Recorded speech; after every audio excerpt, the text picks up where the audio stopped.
Cette fois-ci, le commando réussit en partie seulement son opération.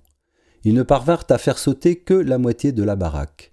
Il construisait du solide comme tout ce qu'il entreprenait, ce gars-là. Ce n'était pas là de l'agglo de premier prix ou du BA13 de pacotille, non. Tout n'était que béton armé, ferraille en tout genre. Et debout face au tas de gravats, dans l'odeur âcre des débris vaporisés et du nuage de poussière qui faisait comme un brouillard agité, éclairé par leurs torches, ils se demandaient si ce n'était pas là la partie séjour qui avait été dévastée par la dynamite, là devant eux, avec le salon. Ils indiquaient de la main la trace d'un mur, ce qui restait d'une cloison, imaginant le plan de ce qu'aurait pu être cette somptueuse demeure de maître. Mais quand au loin, dans le hameau, des fenêtres de cuisine s'éclairèrent comme des yeux effarés dans la nuit, ils décampèrent en rigolant, après avoir planté leur pancarte sur le tas de cailloux, bien décidés lors de leur prochaine opération à augmenter la dose d'explosifs.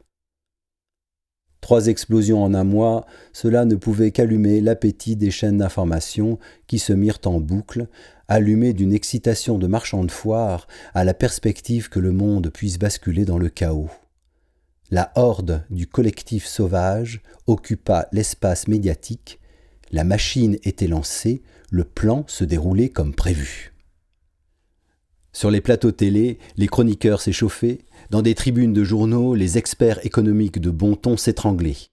C'était forcément l'action d'un groupuscule de crasseux, idéalistes mal lavés qui terrorisaient les braves gens au nom de soi-disant questions écologiques.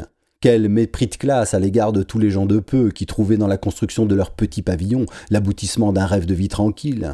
Et quelle infamie que de faire exploser le foyer familial d'un maire. Preuve, s'il en fallait encore, de ce pourrissement sociétal où l'on ne respectait plus rien, ni les institutions, ni la propriété privée.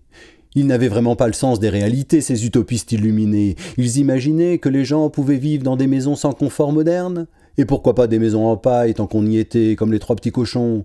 Que voulaient-ils, ces idéologues pouilleux? Imposer à tous de camper dans des yourtes, de tirer l'eau du puits, de s'éclairer à la lampe à huile? Non mais, et puis quoi encore? La décroissance? Quelle ineptie!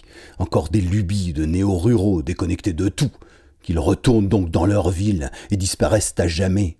Le monde ne fonctionne pas comme ça, la vie ne fonctionne pas comme ça. Il y a la loi du marché, il y a la concurrence internationale et les porte-containers. Il faut que les entreprises de béton augmentent leurs marges. Le monde n'est pas tendre. Comment pourrait-il en être autrement?